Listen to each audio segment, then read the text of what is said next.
One of the favorite assaults on capitalism is that this economic system, which provides so much prosperity and opportunity for so many, will inevitably lead to our doom. For while you prosper now, if we do not turn away from capitalism and the degradation of our environment that comes with it, the world will soon fall to a climate catastrophe. The alternative to capitalism often proposed is some form of planned economy similar to that of the USSR, Soviet Russia, or Maoist China, which has become increasingly popular among Generation Z. History has painted a different picture. Wherever socialism has reigned, environmental catastrophe has followed. Why? Socialist states are notoriously bad at managing resources and using them efficiently because they're not incentivized to do so by either profit or consumer pressure. What happens in America when a company isn't being eco-friendly? People protest. They boycott them. They have to maintain some standard or they will go out of business. In a 1990 paper by Gareth Porter, published by the Fletcher School of Law and Diplomacy, he explains that the USSR was one of the least energy-efficient economies in the world. The Soviets used 40% more energy than the United States and 4 times more than Sweden or France per unit of industrial production. As a result, Porter explained that the socialists in Russia were responsible for 10% of the world's chlorofluorocarbon production. That's CFCs, I'm sure you've heard of them. They were a big deal at the time, 21% of its fossil fuel consumption, and had 1/3 more sulfur dioxide, a type of greenhouse gas, than every single country in the European Economic Community combined. Now I ask that you don't get confused at this part. This wasn't a time where the world was just too ill-informed on the issues of environment to make good choices. The world was already discussing climate issues. Ironically, the leaders in this discussion were capitalist nations. In 1987, the United States and EEC countries met in Montreal for a convention about the ozone layer. The Soviets did attend this conference, but hesitantly as their economy fizzled out. Remember this, the US and Russia at the time were scientific superpowers. Scientists in Russia had understood the risk to the ozone layer since the mid-1980s, but they feared acting to preserve it would put them at a competitive disadvantage to capitalist countries.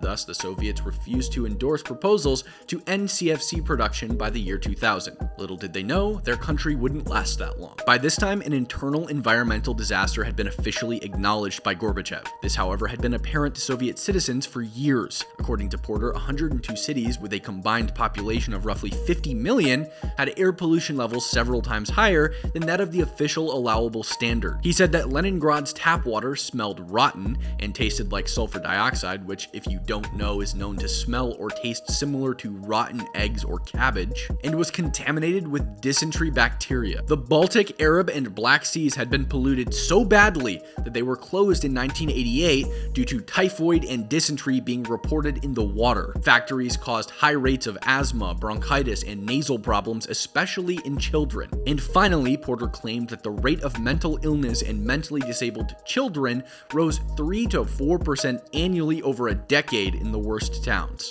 So, the USSR was pretty bad. Well, that's just one country, right? What about the rest? See, the Soviets perfectly illustrate the socialists' inability to properly allocate resources, whereas Maoist China perfectly illustrates the single-point failures of centrally planned economies, in this case leading to ecological disasters. Before explanation, to sum up the issue, I'll pose an analogy written about by the Foundation of Economic Education's Benjamin Williams. Imagine there is a nation which needs water. There is one company in the nation which owns one water plant that produces for the entire country. If their water supply becomes poisoned or tainted, everyone in the country will die. This is a single point failure. If the country has many corporations with many water plants that distribute water, the number of deaths sustained if one plant is poisoned or tainted is drastically lowered. Centralized versus decentralized. Variety versus exclusivity. One of China's biggest single point failures was Mao's war to bend the physical world to human will, which Judith Shapiro argues often had disastrous consequences for both human beings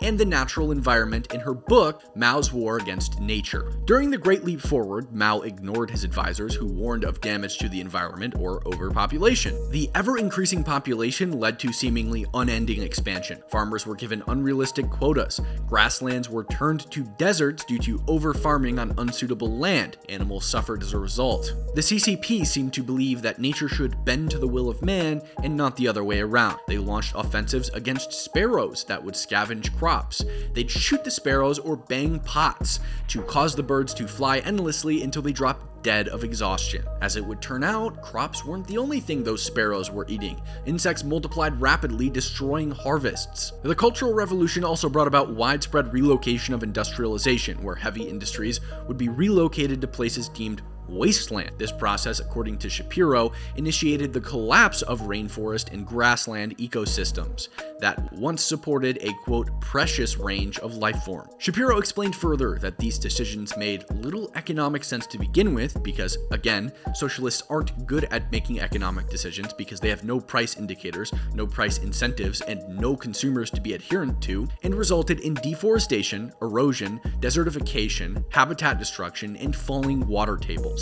To further bolster this point, a cross-reference of the Heritage Foundation's Economic Freedom Index, which ranks countries based upon how capitalist they are, with the Yale's Environmental Performance Index will reveal all you need to know. The more capitalist a country is, the seemingly higher it appears on the Environmental Performance Index, with the top 14 being some of the most capitalist countries on Earth, ending with the United States. Socialist, or previously socialist entities, on the other hand, score terribly. Vietnam, for example, is ranked 178, China 137, Ukraine 86, and Cuba 48. That's all I have for you this time, guys. Make sure to like, subscribe, comment what you thought of this video down below, argue with some people in the comments, and I'll see you in the next one.